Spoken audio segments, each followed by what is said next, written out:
House and lot townhouse with 2 bedrooms? Baka ito na ang hinahanap mo. Tara, at samahan niyo ako at itutur ko kayo.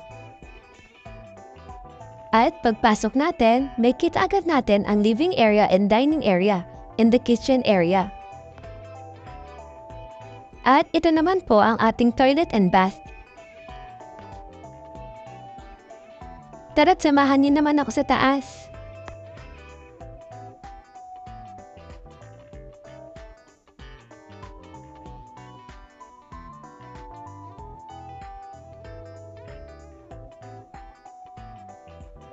At ito ang ating bedroom number 1, na kasya ang semi-double size bed. At ito naman ang ating bedroom number 2, na kasya din ang double size bed at meron pang space sa gilid para sa inyong mga closets.